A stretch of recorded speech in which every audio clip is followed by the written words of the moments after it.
इस वीडियो में Indian financial system के बारे में जानेंगे। तो चलिए हम एक हाइपोथेटिकल एग्जांपल से समझने की कोशिश करते हैं कि इंडियन फाइनेंशियल सिस्टम होता क्या है और ये कैसे वर्क करता है। मान लीजिए एक मिस्टर एक्स है जो कि एक कंपनी में एम्प्लॉई है और दूसरी तरफ मिस्टर वाई जो एक बिजनेस स्टार्ट करने की सोच रहे हैं और उन्हें फंड की ज़रूरत है। तो मिस्टर एक्स जो 50,000 रुपये अर्न करते हैं और वो उसका कुछ पोर्शन अपने घर पे सेव करते हैं। तो जैसा कि हम लोग को पता है इन्फ्लेशन यानी कि महंगाई की वजह से वो पैसे की वैल्यू दिन ब दिन डिक्रीज होते जाती है because of time value of money. अगर आपने हमारी टाइम वैल्यू ऑफ मनी की वीडियो नहीं देखी है तो आप आई बटन पे चेक कर सकते हैं।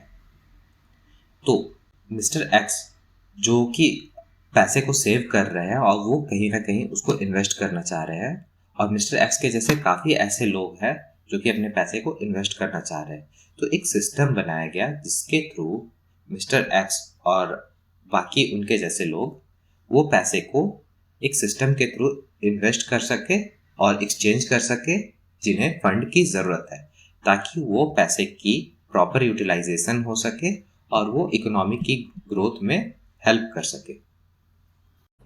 इंडियन फाइनेंशियल सिस्टम के 4 मेजर कंपोनेंट्स हैं: financial institution, financial market, financial instruments और फाइनेंशियल सर्विसेज। तो चलिए हम एक एक करके सभी को डिस्कस करते हैं। फाइनेंशियल इंस्टीट्यूशन, जिसे हम बैंकिंग इंस्टीट्यूशन भी बोलते हैं, ये फाइनेंशियल इंटरमीडियरीज होते हैं जो हम लोगों को मनी मैनेजमेंट में हेल्प करते हैं और अलग अलग सर्विसेज प्रोवाइड करते हैं, जैसे deposit facility, investment, loans, insurance, currency exchange. इनको 2 कैटेगरी में डिवाइड किया गया है। पहला है बैंकिंग फाइनेंशियल इंस्टीट्यूशन, जो कस्टमर्स से पैसे डिपॉजिट करते हैं और लोन फैसिलिटीज़ प्रोवाइड करते हैं। ये बैंक्स चेक इशू कर सकते हैं, क्रेडिट कार्ड इशू कर सकते हैं। इनमें कॉमर्शियल बैंक्स आते हैं, जैसे public sector banks, private sector banks, rural regional banks, foreign banks और कोऑपरेटिव बैंक्स। दूसरा है नॉन बैंकिंग। ये बैंक तो नहीं है, लेकिन ये एक फाइनेंशियल इंस्टीट्यूशन है जो लोन्स प्रोवाइड करते हैं, लेकिन वो चेक और क्रेडिट कार्ड इशू नहीं कर सकते हैं। इनको 2 कैटेगरी में डिवाइड किया गया है: ऑर्गेनाइज्ड फाइनेंशियल इंस्टीट्यूशन और अनऑर्गेनाइज्ड फाइनेंशियल इंस्टीट्यूशन। बात करते हैं फाइनेंशियल मार्केट के बारे में। फाइनेंशियल मार्केट वो मार्केट होते हैं जो फाइनेंशियल इंस्ट्रूमेंट को क्रिएट या एक्सचेंज करने में हेल्प करते हैं। फाइनेंशियल एसेट्स जैसे स्टॉक्स, बॉन्ड्स, ट्रेजरी बिल्स। ये मार्केट एक प्लेटफॉर्म है जहां buyers and sellers financial assets को ट्रेड करते हैं। फाइनेंशियल मार्केट के 2 कंपोनेंट हैं। पहला है मनी मार्केट, जो कि शॉर्ट टर्म होता है, जैसे कि call money, treasury bills, commercial bills. और दूसरा है कैपिटल मार्केट, जो लॉन्ग टर्म के लिए होता है। इसमें आते हैं प्राइमरी मार्केट। जब कंपनी फर्स्ट टाइम पब्लिक से पैसा रेज करती है, उसे हम प्राइमरी मार्केट बोलते हैं। दूसरा है सेकेंडरी मार्केट, जहाँ पे लिस्टेड कंपनी के शेयर्स ट्रेड होते हैं। इसे हम शेयर मार्केट भी बोलते हैं। अगर आपको प्राइमरी मार्केट और सेकेंडरी मार्केट क्या होता है, कैसे वर्क करता है, ये जानना है तो आप आई बटन पे चेक कर सकते हैं। तीसरा है डेरिवेटिव मार्केट, जहाँ फ्यूचर कॉन्ट्रैक्ट्स और ऑप्शन होते हैं, जो कि स्पेकुलेशन, हेजिंग और आर्बिट्राज के लिए यूज़ होते हैं। अब हम बात करते हैं फाइनेंशियल इंस्ट्रूमेंट के बारे में। फाइनेंशियल इंस्ट्रूमेंट वो एसेट्स या प्रोडक्ट होते हैं जो मार्केट में ट्रेड हो सकते हैं। फाइनेंशियल इंस्ट्रूमेंट को 2 लेग में डिवाइड किया गया है। पहला on the basis of time और टर्म। शॉर्ट टर्म, जो 1 या 1 साल से कम के लिए इन्वेस्ट करते हैं। मीडियम टर्म, जो 2 साल से 10 साल के लिए होते हैं।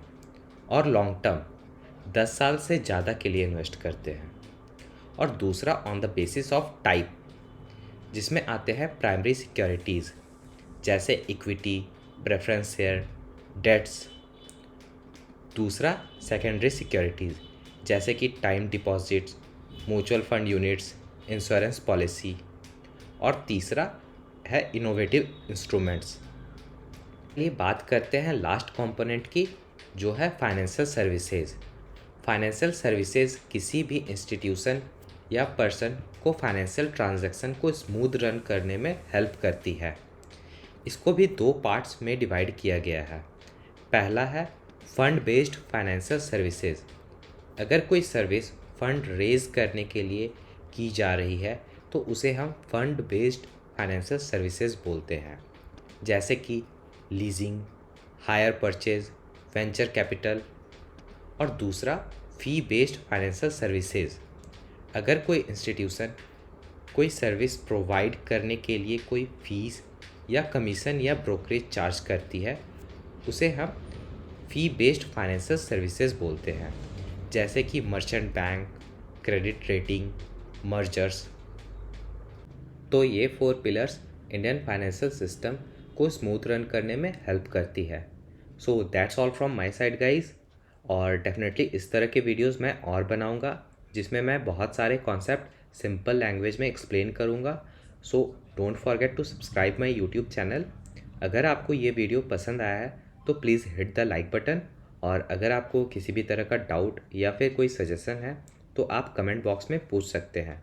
और अगर ये वीडियो पसंद आया है तो आप अपने फ्रेंड्स के साथ शेयर करना, सो दैट कि मैं इस तरह के वीडियोस और ला सकूं। And this is the first video that I am uploading on YouTube, so please like, share and subscribe. Okay guys, thank you so much, good bye.